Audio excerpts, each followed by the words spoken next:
Notre invité aujourd'hui est donc Sylvain Francisco qui a re-signé pour 2 ans avec le Zalgiris. Bonjour Sylvain. Bonjour, ça va?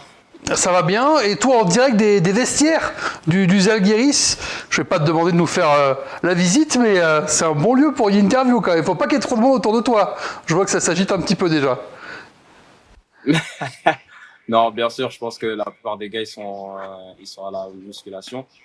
Donc, du coup, moi, je suis venu un peu plus tôt pour m'entraîner, pour faire la muscu plus tôt et après chiller un peu.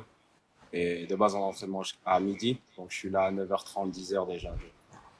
Bien, Ça, bien, c'est beau, ça. C'est un professionnel, ça. Attends, j'ai une vraie question qui n'a rien à voir avec l'interview. Moi, pourquoi c'est orange derrière toi? Pourquoi le vestiaire du Zalgiris c'est orange? On s'attend à un truc vert. Non, C'est vrai. on pense qu'il y a du vert partout, en fait. C'est un peu Non, comme les franchement, Celtics. regarde ce qu'il y a juste là. Bien sûr. Ah, Tu vois, il y a quand même du orange dans le logo. Actuellement, tu vois. Ah, il y a du orange dans le Ouais, logo. du orange aussi, tu vois, dans le logo. Donc, forcément, il peut avoir du orange. Bon Sylvain, ce vestiaire, tu vas le fréquenter normalement 2 ans de plus. Tu as re-signé avec le Zalgiris. C'est la première fois depuis Paris finalement que tu te poses dans un club. Pourquoi avoir choisi de se poser aux Zalgiris? Je pense que déjà, j'ai l'impression d'être à la maison. Parce que c'est vrai que chaque année, je voyageais, enfin, chaque année, je changeais de club. Et c'est vrai que c'est la première fois, je reste une deuxième année. Donc pour moi, voilà, je me sentais vraiment confortable avec le coach, l'équipe. Et je pense que c'est une équipe de développement actuellement. La plupart des joueurs, un an après, ils partent autre part dans une équipe de playoff ou autre part. Mais pour moi, je me disais, OK, j'ai envie de rester ici. J'ai envie de rester stable un peu. Et pourquoi pas aller en playoff ou aller au Final Four pour l'année prochaine ou cette année essayer de faire les play-in. Donc moi, c'est ce que je voulais. Donc voilà.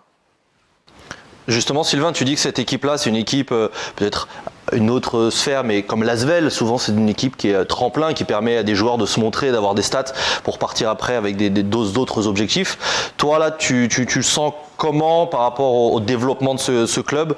Tu penses que dès cette année déjà, il reste quelques journées, le play-in est encore atteignable, et surtout, pour la suite, pour la prochaine saison et peut-être même 2026-27, c'est un club qui peut se permettre d'aller viser vraiment des playoffs et d'aller titiller les grosses écuries?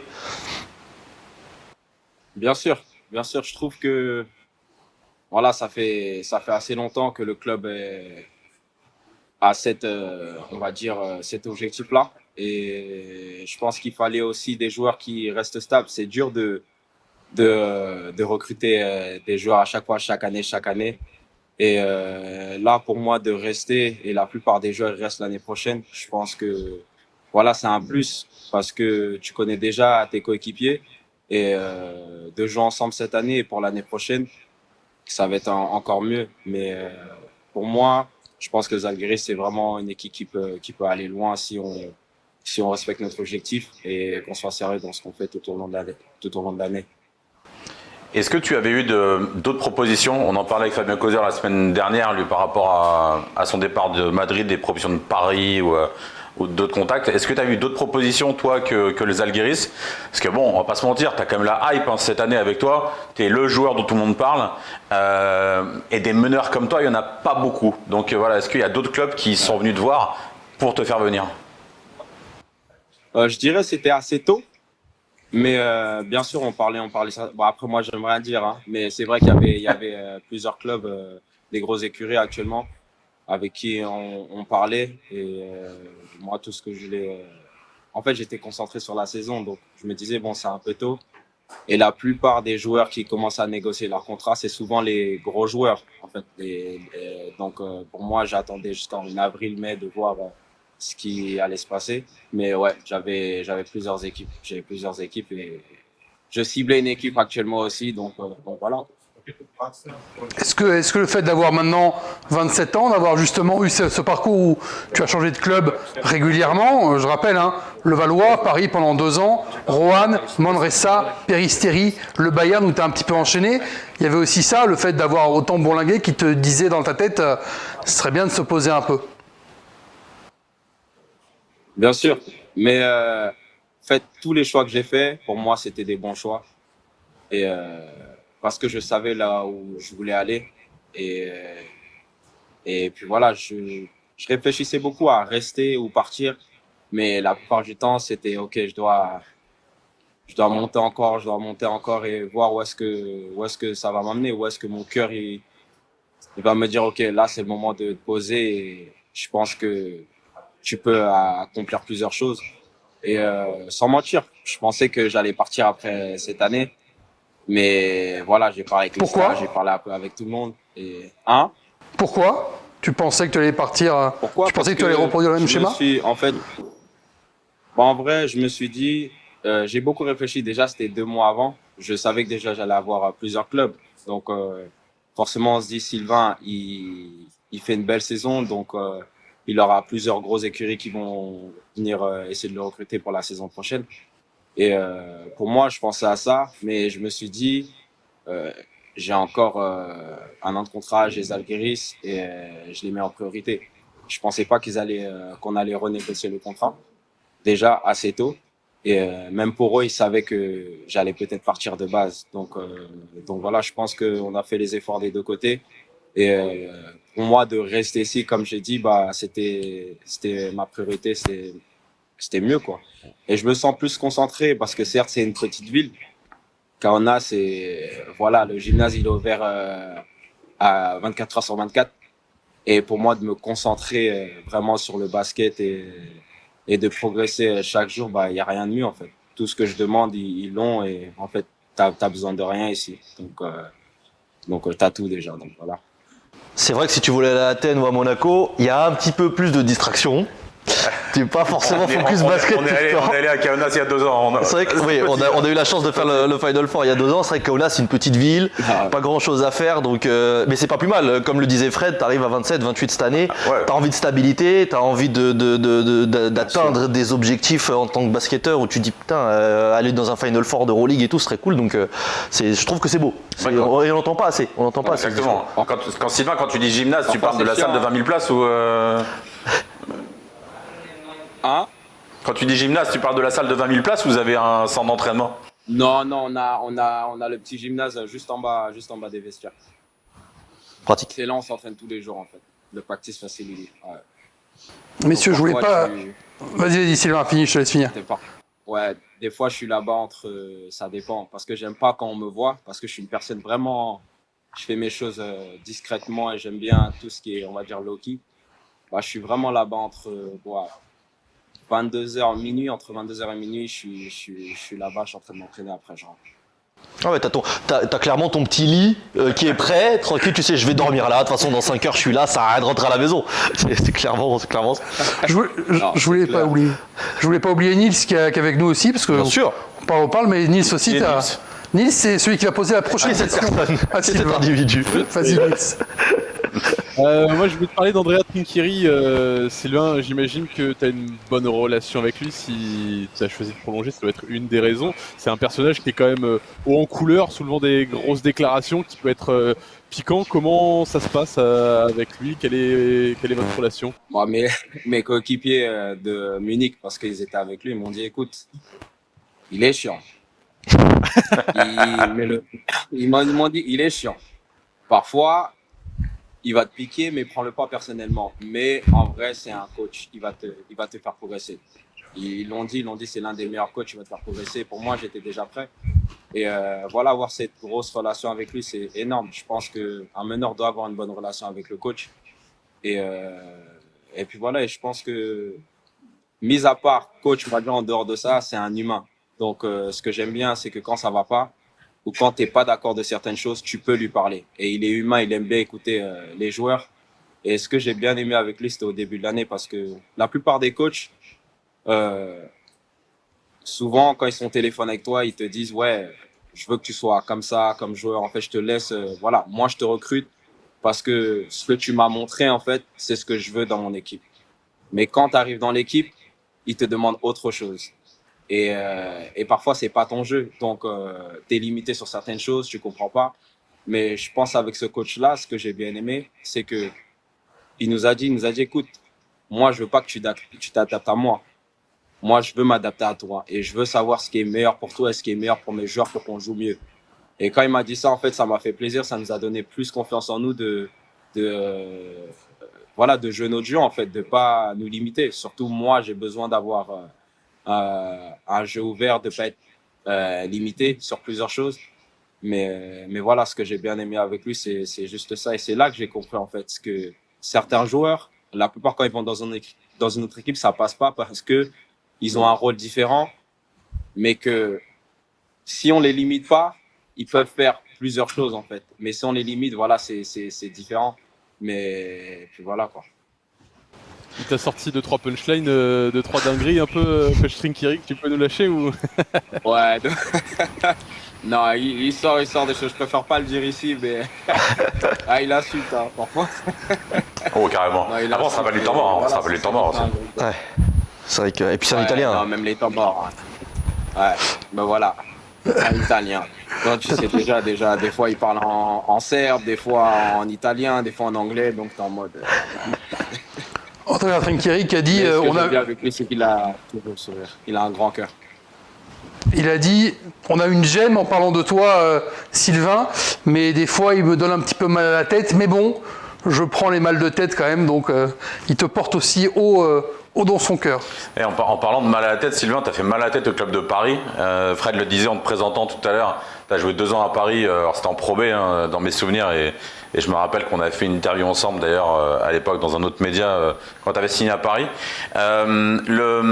Ce panier-là, alors je prends l'exemple de ce panier contre Paris à 2 secondes de la fin, ce panier incroyable, limite le filet ne bouge même pas et tu tues Paris à ce moment-là. Francisco face à Tyson Ward, qui le crosse, qui s'arrête à 2 points.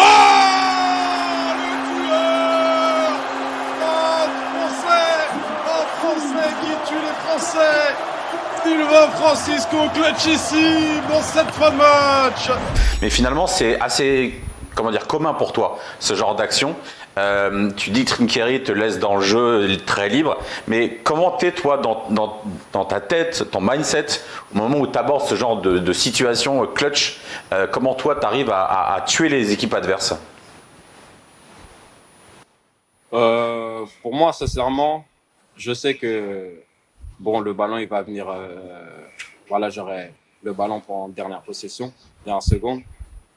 Donc en fait, tout ce que je demande, c'est de l'espace. Donc j'essaie de me créer de l'espace, déjà d'être assez loin de l'adversaire, de l'autre équipe, en défense, parce que la plupart du temps, ils me trappent. Donc en fait, quand j'ai eu le ballon, voilà, je savais que Ward il reculait en fait. Et quand j'ai fait les nappes, sincèrement, je pensais vraiment pas qu'il allait partir aussi loin. Déjà, ça, sincèrement, je pensais vraiment pas. Et quand j'ai vu ça, je voulais shooter à 3 points, mais je pensais que voilà, j'étais un peu trop rapide et j'ai shooté à 2 points. J'étais assez confortable et je savais que j'allais rentrer. Mais sincèrement, ça, c'est ce que je bosse aux entraînements la plupart du temps, tout seul. C'est ce que je bosse à chaque fois sur certaines situations, que ce soit un grand joueur sur moi, un petit joueur sur les mismatchs. Même, je simule à chaque fois. Même parfois, ok, si je prends pas le tir, bah ça va être un autre équipier à moi qui va prendre le tir. Quel angle de passe. Donc en vrai, je suis une personne qui simule beaucoup et voilà. Sur ça, je savais que j'allais marquer. Je me suis dit bon, faut que tu le mettes et puis voilà. Et voilà, je devais prendre ma revanche aussi. Donc voilà. C'est vrai que le match à Paris, ça avait été compliqué. Par contre, à la fin du temps mort où il met la possession en place, tu lui demandes, mais qui a le ballon? Tu t'étais pas sûr de l'avoir? Qu'est-ce qui s'est passé? En fait, je pense que si on voit ça, on voit que mes coéquipiers, même eux, c'était flou en fait. Parce que quand en gros, c'était le sortie de balle. Sortie de ballon en remise en jeu. Ben, moi, je savais que je devais faire un écran à mon intérieur. Mais il a dessiné autre chose et je comprenais pas. J'ai dit, mais attends, mais qui a le ballon? Il m'a dit, toi. Et là, quand il m'a dit ça, j'ai dit, ok, bah c'est bon, j'ai compris. Mais c'était marrant, on dirait que j'avais pas compris en fait, mais c'était son dessin, quoi. Du coup, après ce match, Sylvain, t'as repris le trône du roi de Paris à Nadir ou comment tu vis un petit peu ce truc-là? Je sais pas si tu le vois un peu de loin. Qui est le prince de Paris? Qui est le roi ouais. de Paris? C'est ça la question. Nous, on aime bien. Tu connais les journalistes, hein, mais. Sincèrement, c'est moi le roi de Paris. Nadir, il le sait. Pourquoi? Parce que j'ai grandi à Paris, j'ai vécu à Paris, j'étais dans les playgrounds, dans le streetball, Carpentier, tout ça, j'ai tout fait. Et Nadir, moi je lui laisse, hein, en vrai. Mais c'est vrai que Nadir, il a grandi à Strasbourg, donc c'est un peu différent. Mais pour moi, je laisse le prince de Paris en étant à Paris pour l'instant. Parce que je pense que s'il part de Paris, ça va pas être le prince de Paris. C'est différent, ça va être une autre pépite, quoi. Ouais, pour préciser, Sylvain est un vrai francilien. Hein. Val-de-Marne. Il est né à Créteil, tu as beaucoup joué à Villemomble. Voilà, c'est un vrai francilien, contrairement à Nadir qui est de l'Alsace. Toi, tu veux des problèmes. On termine avec quelques questions rapides sur l'Euroleague avant de passer à l'équipe de France, Sylvain. Tes 4 prédictions, tes 4 clubs que tu vois au Final Four, c'est qui? Tu as le droit, évidemment, de mettre les Zalgiris. Ouf. Bon, j'ai le droit de mettre des Zalgiris. Tu as le droit de faire ce que tu veux. C'est toi l'invité. Ah, attends. Tu peux pas dire Berlin, Asvel. Non. Alors, je mets Pana, Olympiakos, Fener et Monaco. Parfait. Mais ça, Le quatuor pour la plutôt classique. Ouais. Non, mais t'as raison, tout le monde dit ça de toute façon maintenant. Donc, Tout le monde dit les 4 premiers actuellement au Final Four. Mais il y a toujours des surprises. Je me méfie, j'ai toujours peur pour Monaco. il y a toujours des surprises. Ouais.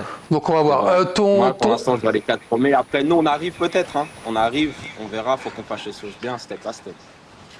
Il faut que vous fassiez quasiment un sans faute sur les matchs qui restent à Barcelone, à Monaco, à Lasvel, contre le Partizan et à l'Anadolu. Voilà le programme restant. c'est pas simple, plus compliqué. Hein. Mais c'est pas simple quand même. C'est pas le plus compliqué. C'est pas le plus compliqué. Plusieurs matchs à l'extérieur. Ouais. Vous avez votre destin en main finalement parce que vous jouez quand même aussi des adversaires directs, comme tout le monde quasiment. J'ai l'impression que tout le monde. De toute façon, globalement, tu retires Berlin, Maccabi, Asvel et tu retires l'Olympiakos qui est déjà tranquille devant. Tout le monde peut faire ce qu'il veut. Hein. Quel est ton MVP de la saison, Sylvain?